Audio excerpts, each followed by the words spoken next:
Nei, jeg har tenkt å snakke litt om hvordan det var den gang på søndagsskolen da jeg var barn og jeg var ung da, og når jeg selv begynte å være med på søndagsskolearbeid.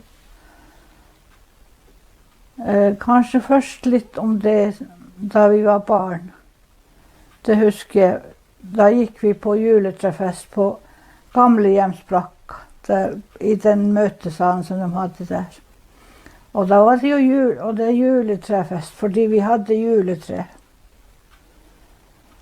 Og vi gikk rundt juletre. Det var det som liksom var hovedinnholdet i juletrefesten. Da. At vi gikk rundt juletre og sang julesanger og salmer, både på norsk og samisk. Og så senere, da jeg ble litt eldre da, så hadde de da etter hvert flyttet søndagsskolen til bedehuset. Den gang bedehuset, den som er nå utbygd til kirke, den hvite kirka her nede på nedsiden av det gamle hjemmet. Så det var der vi hadde da juletrefest. Men det var fortsatt juletre med. Og da var det at den nye lege som kom hit, Kolbjørn Øygard, han er jo da far til den nåværende biskop Olaf Øygard. Så Olaf han har jo gått sine barnesko her i Kautokeino. Og da var det hun som klarte å få meg med. Da var jeg tenåring, 18 år tror jeg var da. Så hun fikk meg med for å være tolk, for hun kunne jo ikke samisk, kona til han Øygard. Så sånn var jeg med den gang først.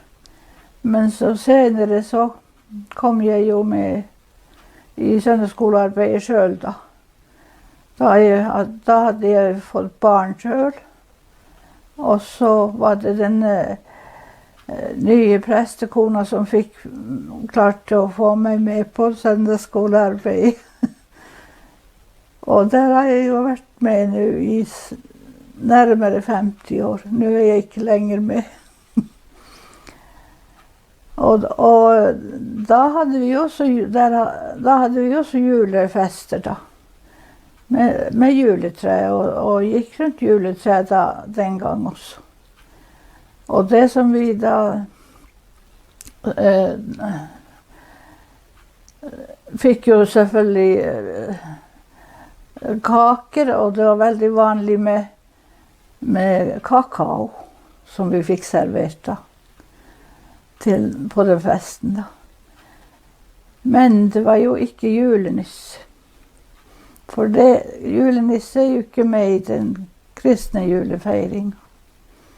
Så vi hadde ikke julenisse, men vi fikk gaver, alle sammen. Delt ut sånne poser med litt godterier og frukt og forskjellig inni det. Det fikk alle utdelt. Så det er liksom det jeg husker. Og nå er det jo ikke juletre mer med på de julefestene som søndagsskolen. De siste, jeg vet ikke hva jeg skal si,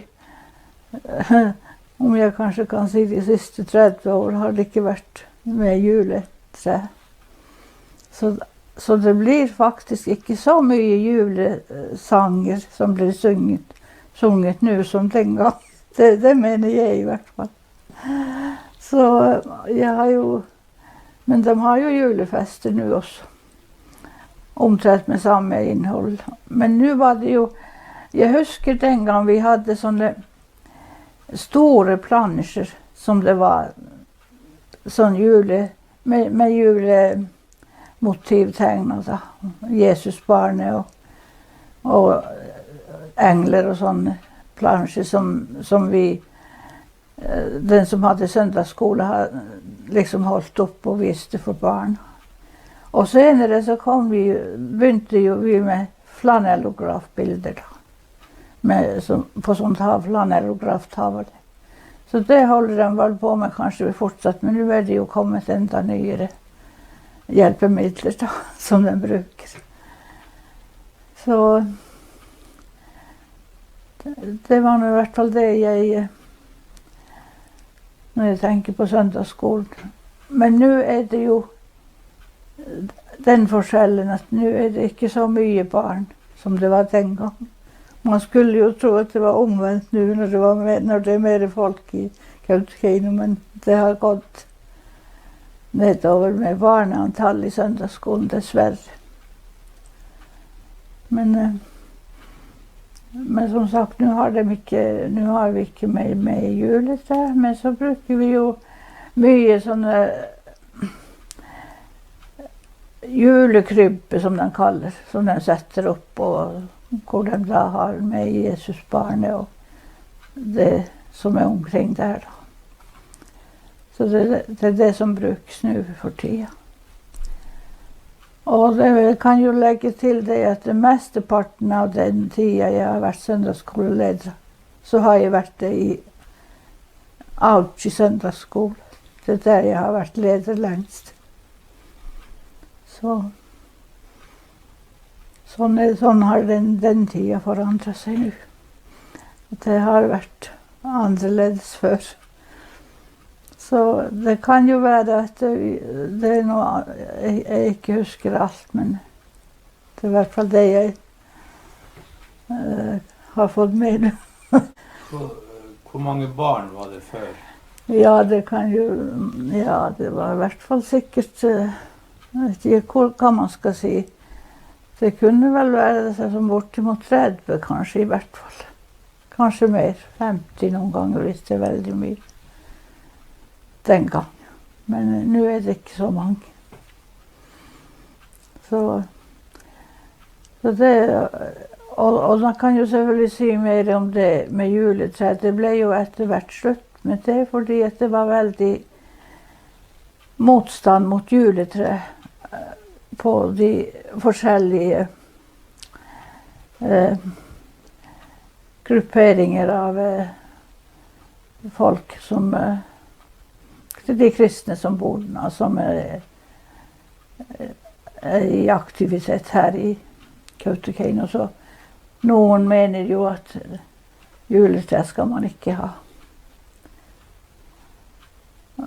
Og så derfor ble det slutt, og det kan jeg jo enda legge til at det har aldri vært juletre inne i Kautokeino kirke, for eksempel.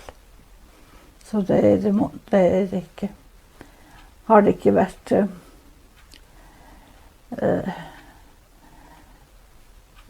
altså de som leder av kirke, de har, det vil si menighetsrådet, de har alltid vært imot å ta juletre inn i kirka.